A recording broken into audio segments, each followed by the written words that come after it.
Please note that the views expressed on this program are those of the individuals who speak them, and not necessarily those of Portsmouth Community Radio, its Board of Trustees, members, volunteers, or underwriters.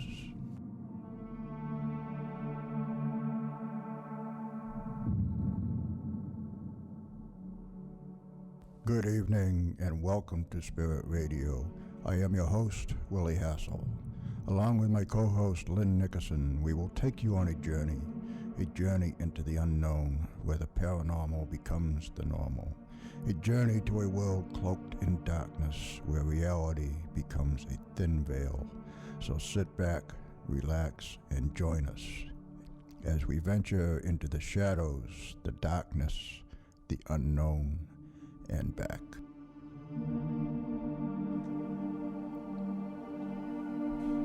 And good evening once again, and welcome to Spirit Radio, the Paranormal Experience. This is the show where the paranormal becomes the normal. I am your host, Willy Hassell, your gatekeeper to the dark side, your guide to the realm of the unknown, the unseen, the unthinkable. And yes, there she is, the brains behind the operation, the lovely, the mystical, the mysterious Lynn Nickerson. Well, good evening, Willie. How you doing? I'm doing pretty good. How are you doing? I'm doing good, although I can't hear me. You can't hear you? I can hear you fine over here. Why don't you try the other headphones there, and hopefully that will fix that. So did you do something interesting today? I was just going to say, did you have a good time today? I did. We went to the Exeter UFO Festival. Yeah, and that was a lot of fun. Very interesting. Great speakers. It was. Did you learn anything? I must have. I'm not sure what it was, but I must have learned something. I had a good time anyways, except it was a little bit hot in there. Yeah, I think a good time was had by all. Okay, well, tonight's guest on the show is Shane Sirois. Shane has had experiences with the paranormal since he was a teenager. As founder of True Ghost, he has been investigating homes for 20 years, using his first-hand experience to help others. The mission of True Ghost is to help restore peace in the home, body, and spirit. And please welcome to the show tonight, Shane Sirois. Welcome, Shane. Thanks for having me. Great to have you on. So, you've got a little event coming up, and we were going to talk about that a little later on, but first we wanted to find out something about your background, and Willie was telling me that you were kind of psychic as a child. You had a lot of paranormal experiences as a child. Yeah, I did. At the age of 3, we lived in a home that had, I was 3 to 5 years old, and we lived in a home that had a man that he would walk throughout the house. It was a triple level apartment building in Leominster, Massachusetts. In Leominster. Yeah, and everybody in the apartment building would see him, and he would just kind of stare at you real cold and just walk through. And did he appear like a solid entity? Oh yeah. Usually, just like I would be looking at you. Sometimes it'd be a little, few times I saw him, he was kind of see-through, but not full on. But most of the time, it'd be just like looking at anybody else. And then did he seem to be? Was it like an intelligent haunt, or was it just a repetitious thing? Did he seem to be interacting? He absolutely, yes, he did interact, absolutely, and he actually responded to a dispute that happened in the building. There was a dispute that was taking place with a family that was somewhat dysfunctional at the time, and he didn't he didn't like it too much, and there was a floor model TV that had just got, like, someone put a boot right through the screen. I mean, it went, it shattered. It went in, yeah, and just like somebody put their boot through it. So that television was slid out to a staircase that was in front of the building that connected all the 3 units together to the ground exit point. And after that TV was moved out there, the arguing it continued, and that television set ended up flying. It was 4 to 5 foot from the ledge of the stairs, and it ended up landing on the middle landing. So it actually cleared all the stairs, and And I mean, no one was pushing it. no, there was nobody out there. But Oh, that's pretty frightening. so Well, poltergeist activity, it sounds like, huh? and Could then you see him when this was happening? well, we weren't out in the hallway at that point, okay. but we would see him quite often. But I think whatever they talked about my abilities as a child or whatever. But I think what happened when I was 10, I got sick, and doctors didn't know what was wrong with me and everything, and they never figured it out. Even while I was in the hospital and they're running tests, they never figured it out. But I had things happening while I was sick at home up to it was about a month, and all kinds of things started happening around me. And then I had a visitation the night I went and got hospitalized, where they had to revive me, and the visitation was, and I hadn't eaten or drank in a month, so it could have been hallucination or whatever. But the person that came to me existed in life, who was passed, which I never met. Was it this man? It was a relative of mine, and Somebody else? yeah, and I had never met him, and confirmed, by talking to family members. Oh yeah, that he was real, and but he told me, don't worry, this is happening for a reason. This is happening because you're going to spend the rest of your life helping people with the spiritual world, and that's exactly what I've been doing. It's pretty amazing. And they said, this is happening so you can be connected to, so you understand, and it's like that preset on a radio station. I like to use that analogy, but if you can look for, you may never know that a station exists, and then when you find it, you know how to get back to it. Yeah. And so it kind of works that way.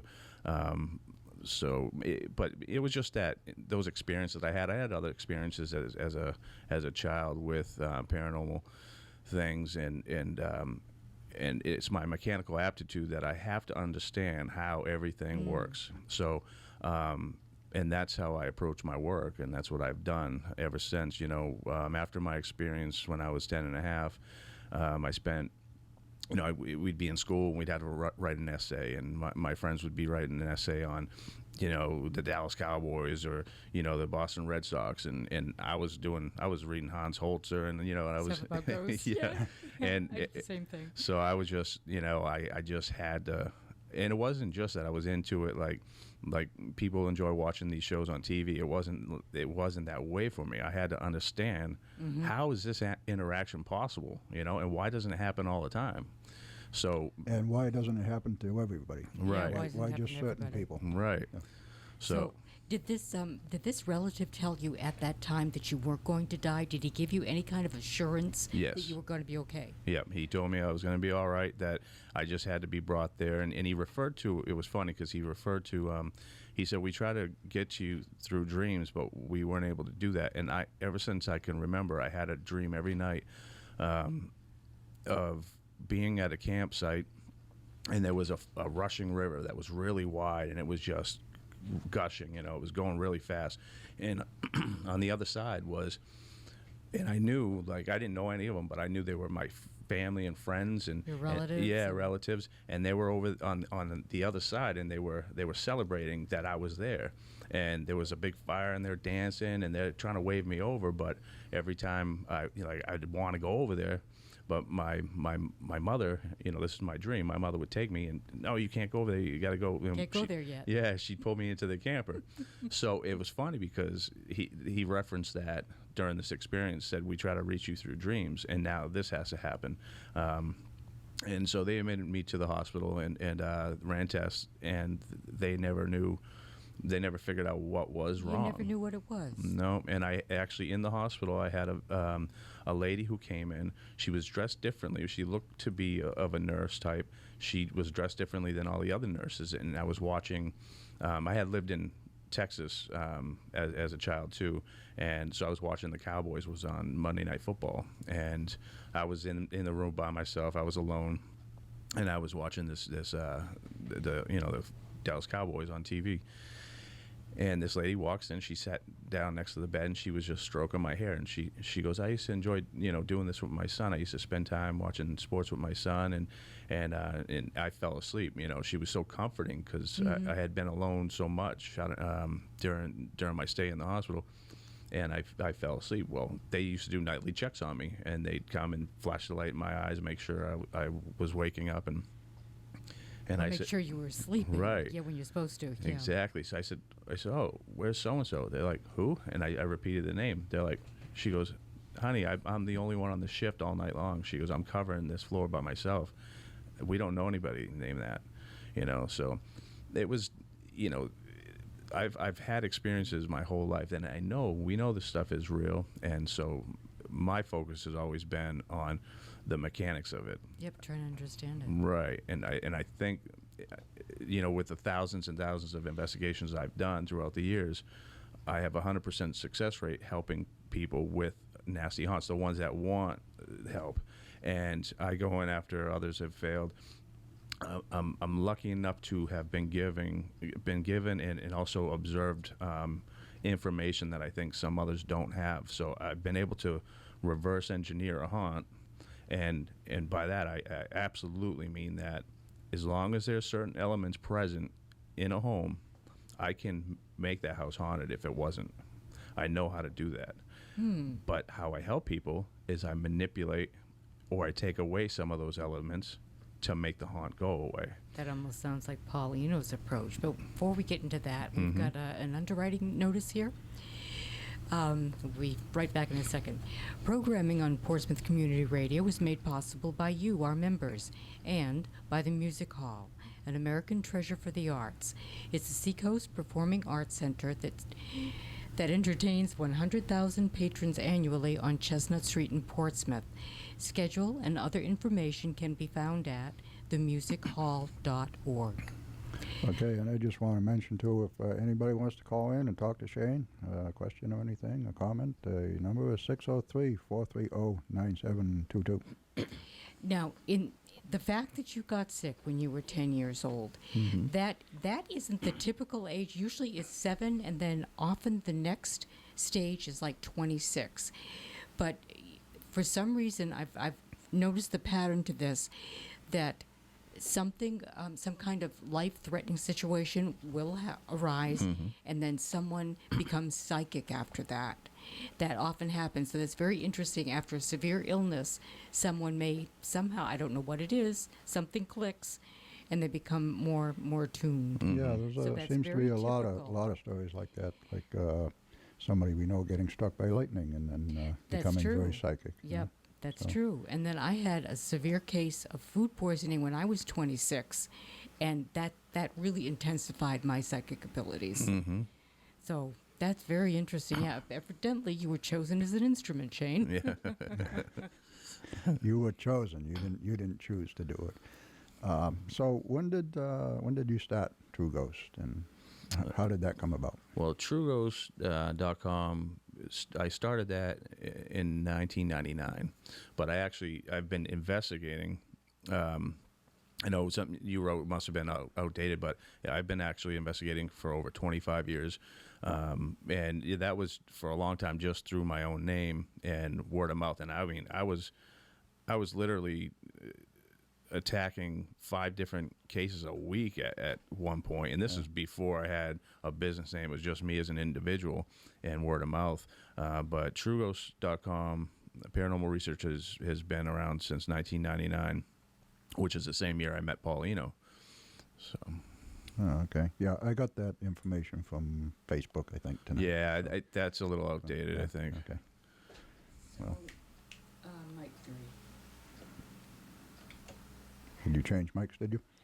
Yeah, that's a little bit better. So, how was it that you started working with Paulino? All right. So I got an email from a gentleman.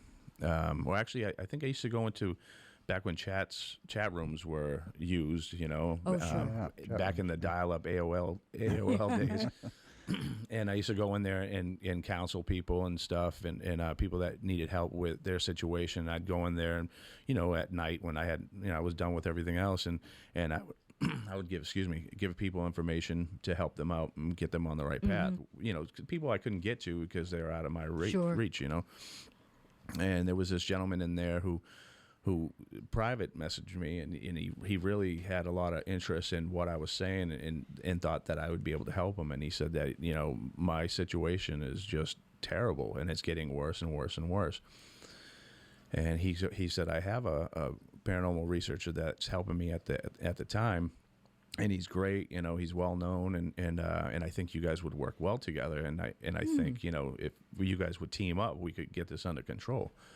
And you know, he was absolutely right, because from the moment I met Paul, you know, we became brothers. I mean, clicked, huh? Oh boy. And I mean, what a great guy. And I think everyone agrees with that. But I never work with anybody because I work differently. And Paulino, same thing. He rarely works with people. He does. He has a different approach. Yeah. But from the get-go, it was just like, you know what, we can do anything together. I mean, and it was like we've been working together for thousands of years. There's probably a past life connection there somewhere. What sign are you, Shane? I'm a Virgo. You're a Virgo. Do you know what sign Paul is? I do not. I think he's a Cancer, which would be a good match. So I went down. I think the first time I went to this house, this is in Woonsocket, Rhode Island, which is the home of Paulino. And I the first time I just showed up, I met the gentleman.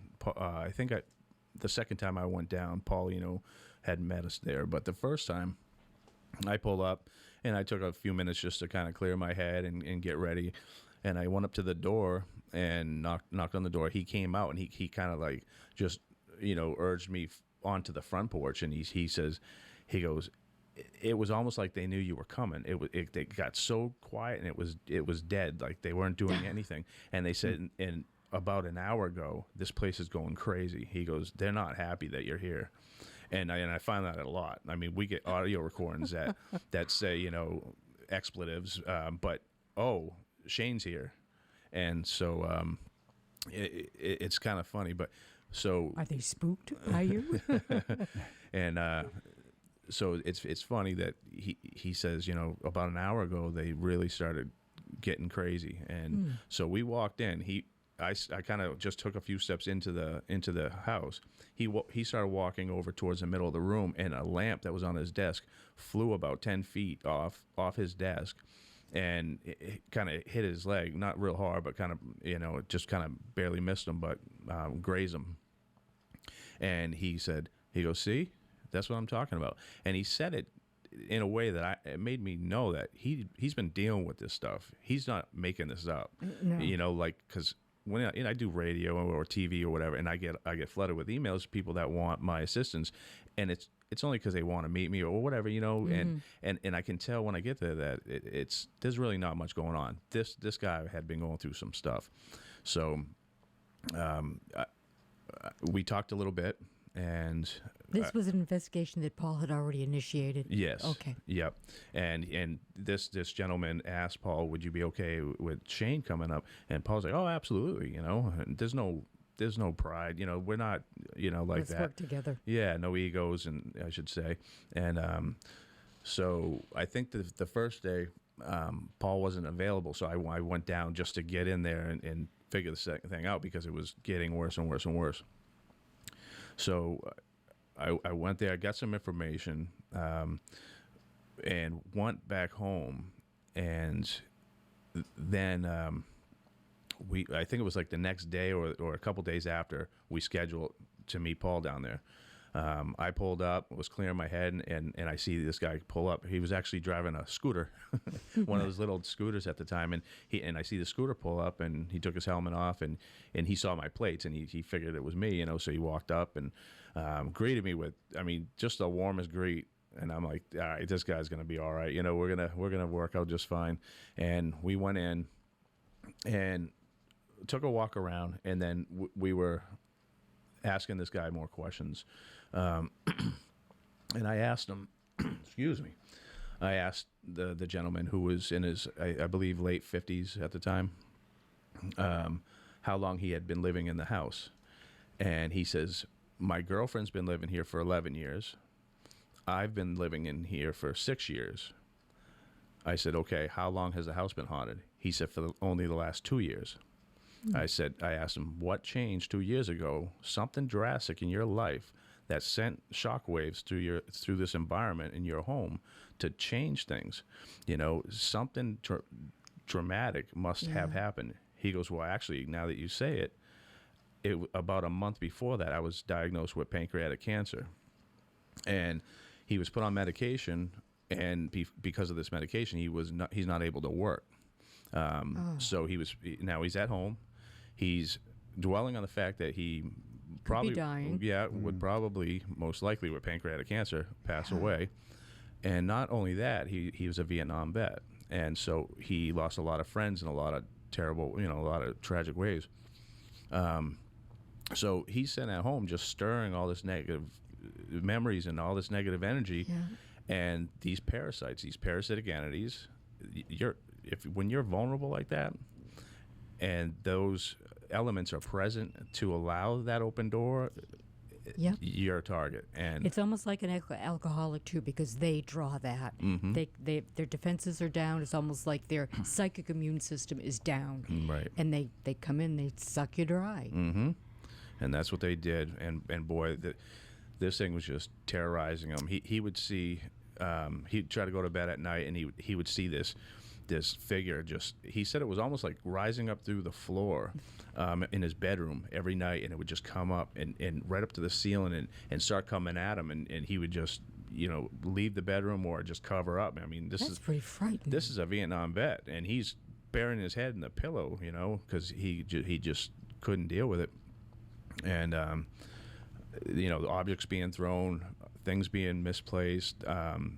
They had money disappearing, but then it would reappear, and which is good.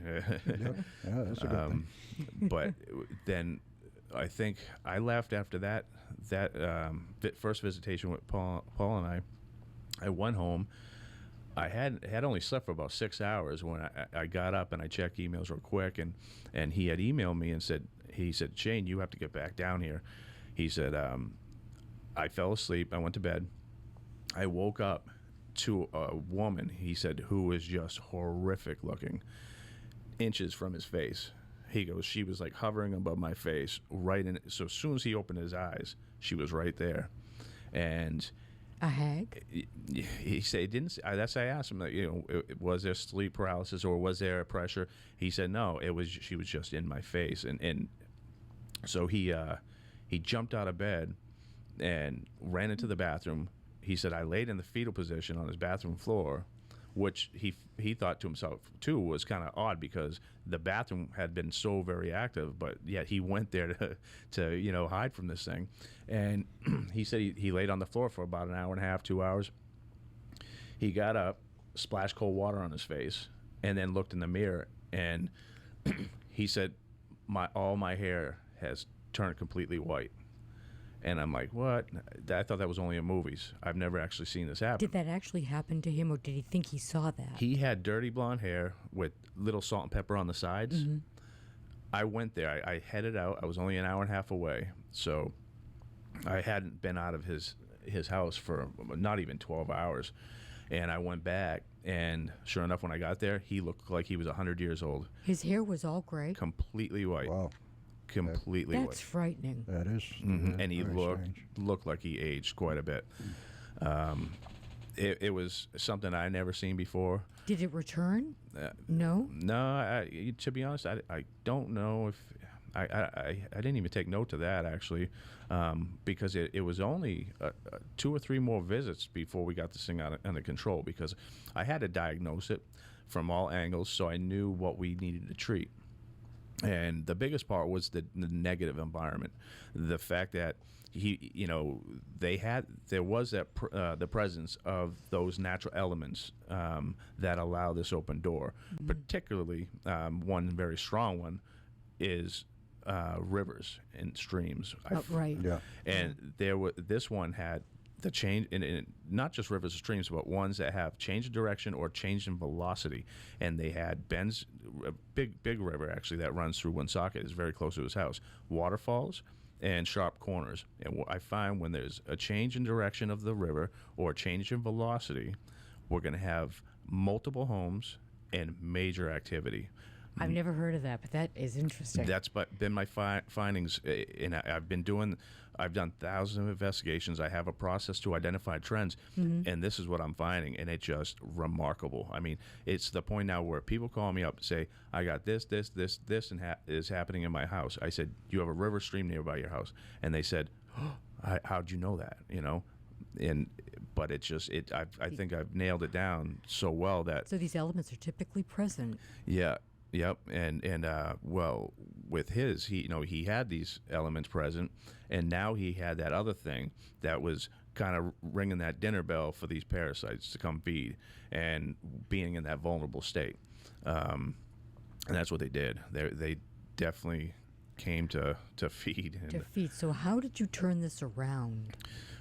I had to educate them. Parasites need three things. They need you to fear them. They need you to be afraid. They need you to be depressed and wanting emotionally. Yeah, a negative environment. And they also need you to give attention to them, which usually turns into an obsession, and that's when it gets to be the worst, where it controls your internal dialogue. You're not only in a negative state, but they've taken up residence. Yeah, they control you. Yeah. And what I tell people, and that's what I told him, is you got to understand, this thing doesn't control you. You actually control its ability to stick around. So you need to be more positive. We got to purge the house with positive energy. There's too much negativity here. You got to find purpose. You got to find a drive. You got to get out of your internal dialogue. It cannot always be in your head. Like when you're home, what's going to happen? What's going to happen? What's going to happen next? Because that's what it needs. It's like if you're on the phone and your child comes up to you, mommy, mommy, mommy, or daddy, daddy, daddy, and you stop your conversation with whoever you're talking to, and you say, well, honey, they're going to interrupt you whenever they want. But if you gesture to them, and just continue with your conversation, they're going to learn how to wait, or they're going to go play somewhere else. That's the way these things operate. Yeah. So ignore it. Don't give it attention. Don't think about it, and don't fear it, because when we break down the mechanics, we are in control of this thing's ability to stick around. So, and that cuts the connection, doesn't it? Mm-hmm. So what he did was he took my advice. It took a little while for him to understand, because everyone just goes off of what they see on TV, the movies, some of these silly TV shows that are on reality shows, and they think that's the way it is. So you have to reprogram them and to show them, listen, this is the way it really works. And once they buy into that and act on it and understand it, yeah, we can fix it every time. So he actually led a fight to save the oldest stone church in that town. So he had drive, he had purpose. He was on the front page of the newspaper. He was on TV, and so it gave him something positive, and it gave him drive. Finding a purpose. Yeah, and it got him out of the house, and he felt more confident in himself. He stopped fearing this thing, and not only did this thing take off and never bother him again, his cancer went into remission. And I just got an update. This was in 1999. I just found out that through an update, because I did Paulino's show down in Woonsocket a couple months ago, whenever it was, a month ago, and we found out that he's still alive, and he's in a nursing home. So he's in a nursing home now? Yeah, that was in 99. He was probably close to 60 at the time, and okay. Yeah, not in the greatest health anyway, but yeah, well, he still lived quite a bit longer than. Oh, absolutely. It has extended his life. Well, that does bring us to the bottom of the hour. Yeah. So we're going to take a short break. Come back in a couple of minutes. Come back in a couple of minutes. And Shane has an event coming up on September 20th. And so when we come back in just a minute, we're going to talk about that.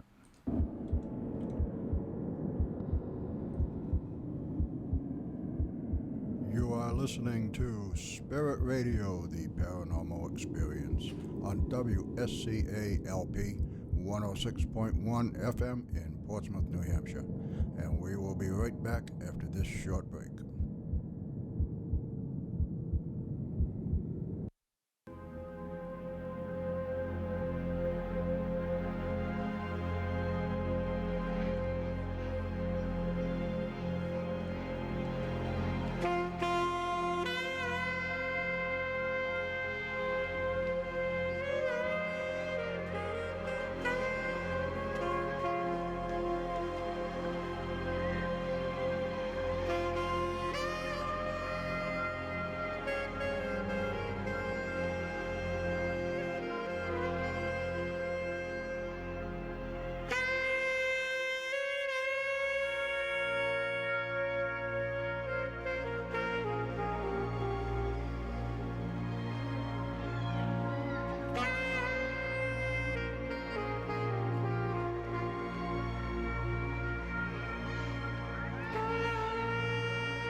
The video portion of Spirit Radio, The Paranormal Experience, is sponsored by Spirit Chasers Paranormal, a paranormal investigation and research organization in Northampton, New Hampshire. Professional, respectful, courteous. Check us out at spiritchasersparanormal.com or email Willy at spiritchasersparanormal.com.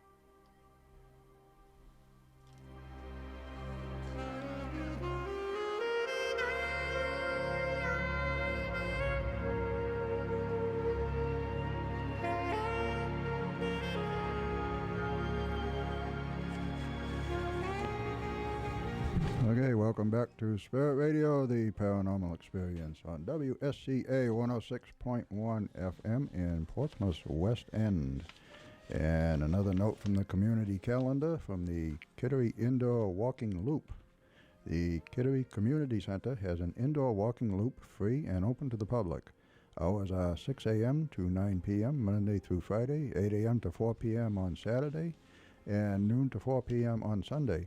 The center is located at 120 Rogers Road in Kittery, Maine. For more information, call 207-439-3800. And Lynn, you have some upcoming guests for us. Yes, Willie, I've got the upcoming guest list right here in my hands. On September 6th, we're welcoming Rocky Zwicker back. She's a local author of many fascinating books on ghosts and spirit legends in the Seacoast area. And she'll be joining us here in the studio for her second appearance. On September 13th, we've got Brad Olson coming back, and he's going to be discussing his two latest books, which are Modern Esoterica and Future Esoterica. And Willie and I have started these, and they're very interesting. And then on September 20th, we're welcoming for the first time Reverend Michael Carter, and he'll be joining us, and he's the author of Alien Scriptures, Extraterrestrials in the Holy Bible. And let me see, a long time ago, he's a long-time UFO experiencer, and he has lectured extensively on topics of religion and UFOs. Plus, he has appeared on the Sci-Fi Channel, Steven Spielberg's production of Abduction Diaries, The Real 4400, and he's a frequent guest on History Channel's production of Ancient Aliens. On September 27th, we're welcoming author William Hall, and he'll be joining us to discuss his new book, which is The World's Most Haunted House, and that is a true story of a poltergeist haunting in 1974 in Bridgeport, Connecticut. And not to be overlooked is October 4th, which will be our anniversary show. It'll be our first year anniversary. And since Sal Nicosia was our first guest, we're welcoming him back, and he's going to be talking about the very haunted Shanley Hotel. One of my favorite places. One of Willie's favorite haunts in Neppanock, New York. And that's our guest list for now. Okay, and on that guest list was William Hall, which brings us to the event which Shane has coming up on September 20th in Brookline, New Hampshire. And why don't you just give us a little quick intro to that, and we have Caroline on the line, so we'll take her call, and then we can come back to the event after that, okay? All right. What it is it's I want it to be unlike other paranormal conferences that are all like Paracons or whatever. It's going to be a celebration of advanced understanding in the paranormal. And, we have a couple speakers, which we can talk about after. And but that's basically what it is. We're going to have some lectures, but it's a joining. It's a coming together. It's for people to socialize and talk. And I can have a lot of time where people can engage me or the other speakers, and so we can have one-on-ones. And a lot of people don't like to get up in front of crowds and ask questions and things of that nature. So there's going to be plenty of time where people can come up to me and talk about more intimate things. So it's going to be knowledge-based rather than being sensationalized. Exactly. And that's why there's not going to be any paranormal celebrities there or, things of that nature. These are going to be some of the best speakers you can, and some of the best information you're gonna hear. Find anywhere. Yeah. Okay. All right. Well, let's get to Caroline. And first, before we get to Caroline, I also want to mention that we have tickets. Shane was nice enough to bring in 2 pairs of tickets for us. And the first two emails to W. Hassell, that's WHASSELL, at WSCA-FM.org. Just send me an email and give me an address to mail them to you, and we will get those tickets out to you. And right now we have on the line Caroline from Arizona. Hello, Caroline. Hi, how are you? Hi, Willy. Caroline. Hi, Lynn. Good, good. How you doing? Good. And hello, Shane. Hello, how you doing? Good. I have a question. When you go into these homes, do you use any type of equipment, or do you just hook up like on a psychic link with what's going on? I absolutely do not need any equipment at all. I think most of it's unnecessary, and the understanding of how to help them is if the family really just wants help, then the evidence is I don't need it, and so the understanding that I have to help them, it's knowledge, it's understanding, and it's mechanics, and then it's an education. So if their importance is just on make this thing go away, then that's what I'm going to do, and it doesn't take that long. But I do have equipment that I'll use from time to time. None of which there's nothing really spectacular. There's no equipment out there that I think is just out of this world spectacular.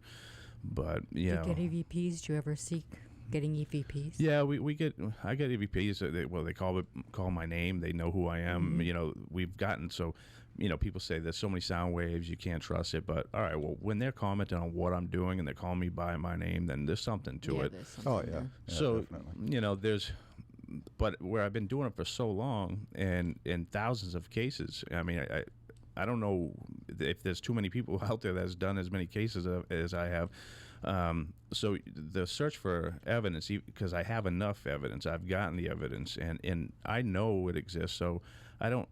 What I want to do is I want to get rid of it for the person. I want to fix their lives, but I also want to continue to broaden my understanding, and that's my major focus. So sometimes the equipment never even comes out of my bag, or sometimes it just stays in the truck. So. Well, that answers that question for me. I was kind of like I said, I was wondering exactly how it worked, but it does sound like, as you said, they already know you're coming, so. It's strange, but it's odd. And Paulino actually says the same thing. They know these things, and these parasites are funny in how they work, but they're very intelligent, and they even read thoughts. Your thoughts have frequency, and they even pick up on those things. So that's why when I educate these people and tell them they can't fear it, they actually they really have to believe me, because if they don't, then their thoughts aren't going to dictate that. So they're trapped. Yeah. So. And these things are also manipulative in their own way. No, absolutely. So I have to be really good at my job and sell them this information, because the information I give them is not going to be heard anywhere else, and so they really have to take trust in what I'm telling them. So I have to be really good at selling it to them, be good at my job. What about a Gauss meter? Do you ever use that? I have them, but it's kind of this. It's like kind of redundant. Yeah. That case that I met Paulino on, we walked down into the basement because the guy, when he told us, it seems to come up through his floor.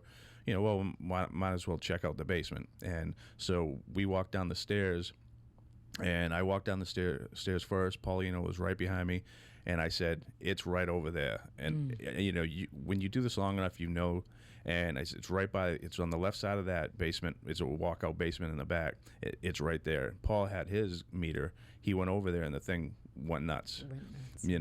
And so it's like, I have them, but I barely ever use them. When I do use the meter, the EMF detector, is one time I had a guy who, he contacted me, and this is a guy that lived alone, was a millionaire. He lived in a mansion, had all the nice cars and all this other stuff. He had told me that he'd been suffering from unexplained headaches, like real bad headaches, for a couple years. He saw every doctor he could, CAT scans, the whole 9 yards, like continuous CAT scans, different types of tests. Couldn't figure out why he was having his headaches.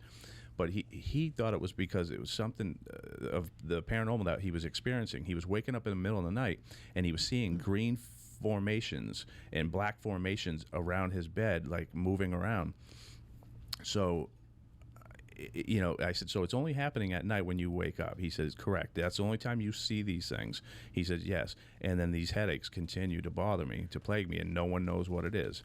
So I said, would you mind if I go into your bedroom? And he said, no, go ahead. I brought my EMF detector. He had, having the money that he had an older type clock radio next to his bed on his nightstand, and this thing was so high. This thing was reading so high on the EMF that I told him, I said, do me a favor. That amount of EMF should not be placed 2 feet from your head when you go to sleep at night for that length of time. Do me a favor, take it off there, put it across your room on your bureau. You'll have to get up. You can't push the snooze anymore. And so it might actually end up helping you. But and call me in a week. He called me in a week, and he said, you know what? I can't believe it. You know how much money I've spent on doctors and tests, and you figured that out. And it was just, like I said, identifying trends in my investigations, and that's what we all have to do. There's so many investigators doing things all the same way, but if you have a process to identify different trends, what's present, what's around, what are these people's behaviors, what are they going through, you're going to start connecting some dots, and it makes our job a whole lot easier. Yeah. Do you use a Gauss meter, Caroline? I'm sorry? Do you use a Gauss meter, an EMF detector? I have an EMF and I have a Mel meter, but a lot of times, like he was saying, and as you know as well, you get this certain feeling when something is there. You just like know. Yeah, you know it's that somewhere. Something is there. So I was, I use it because, I believe, I've had experience and stuff, but I still use the equipment every now and then. That's good confirmation. Yes, Yeah. yes, exactly. Yeah, it is. Exactly. It's corroboration. Yeah. And the more things you can get, the better off you are. Right, Well, because as I've told you before, my family just thinks I'm completely off my rocker at times. We know there's, better. There's nothing wrong with that. We're all in that boat. But I want to thank you for the information, and I want to go back and listen because I could hear better over the radio. And I'm interested in knowing more about this event, even though I live way out here. Okay, Caroline. Thanks for calling. Thanks for calling in, Thank you. Caroline. Thank you for Okay, calling. you're welcome, and everybody have a wonderful night and a good holiday. Thank you. Thank you, Thank you. You too. And we're going to quickly take 23 seconds here to pay the light bill.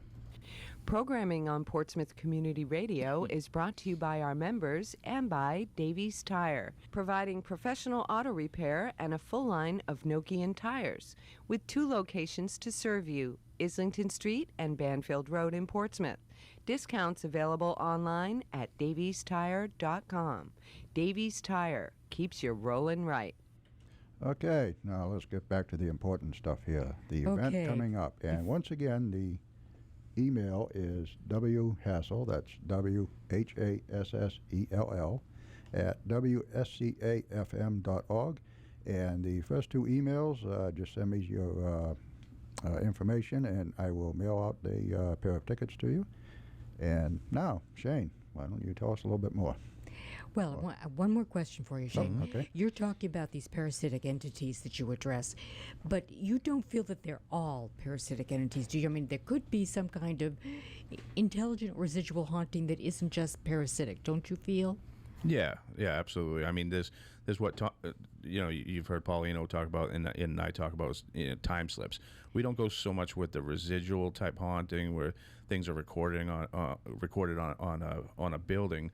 It's more the quantum physics, the parallel universe type deals where there's time slips. I agree with that. Yeah. Where there's dramatic events that cause ripples in space time, and those things kind of cross over. The high likelihood, I agree with that. Yeah, but these parasitic entities seem to be able to come through these open doors, and identifying what allows those open doors is what I've been able to do. So that's been the trick, and that's the majority of your investigations, pretty much.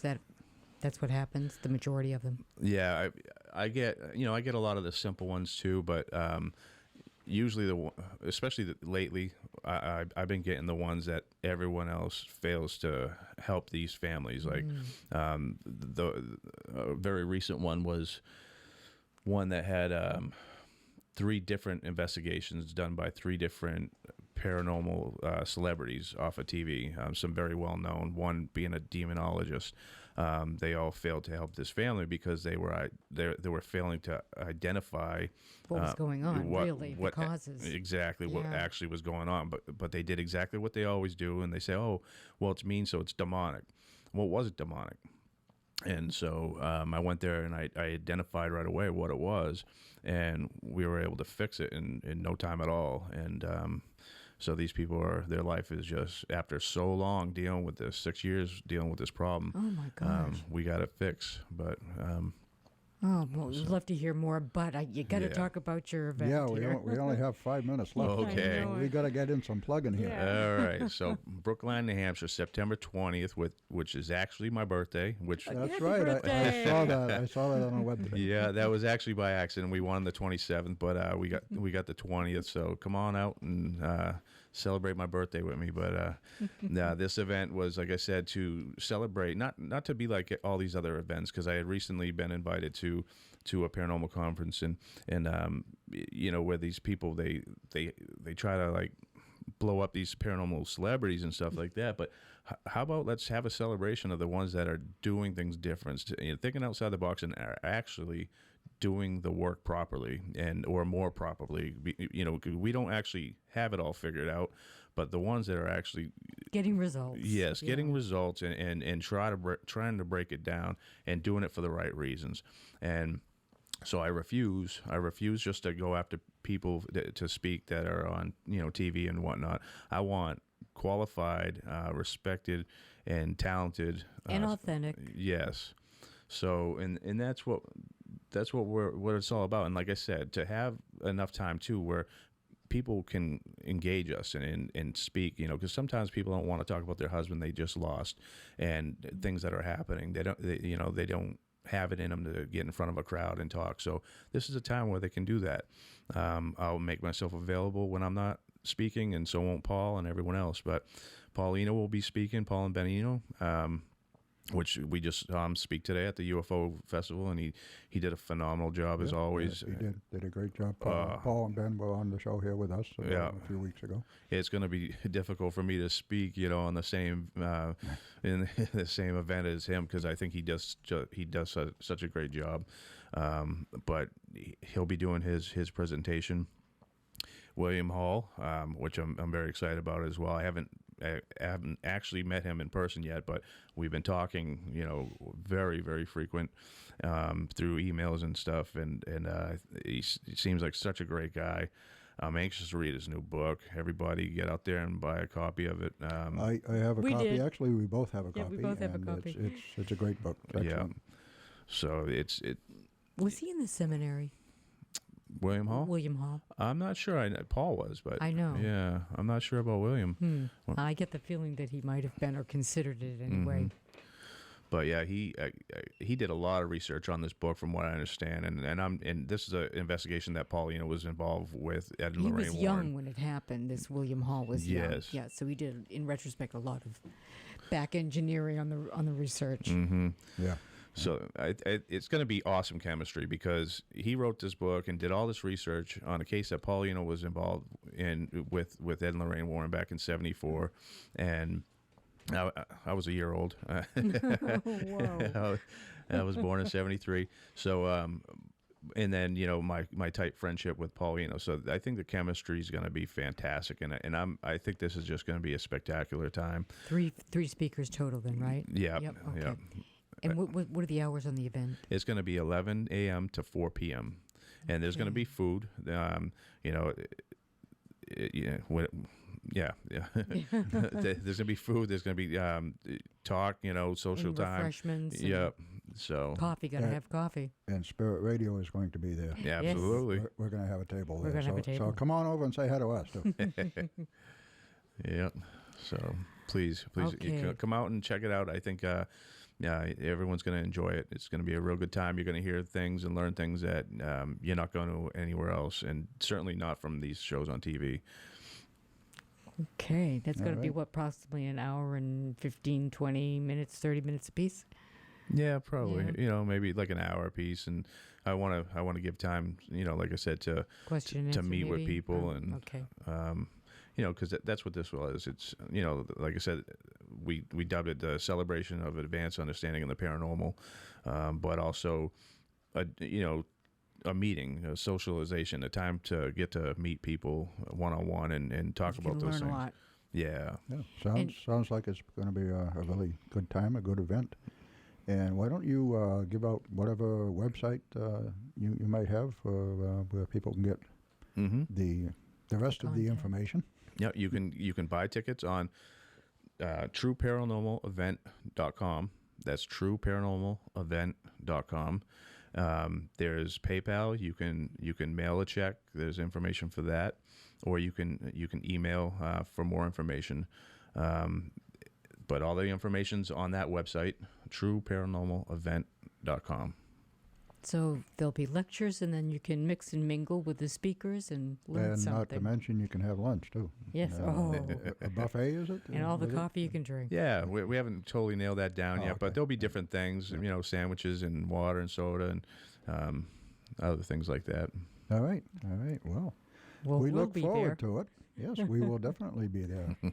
And one more time, that is W. Hassell, WHASSELL, at WSCA-FM.org. They have 2 pairs of tickets. First 2 emails, you get them. And Shane, we thank you very much for joining us.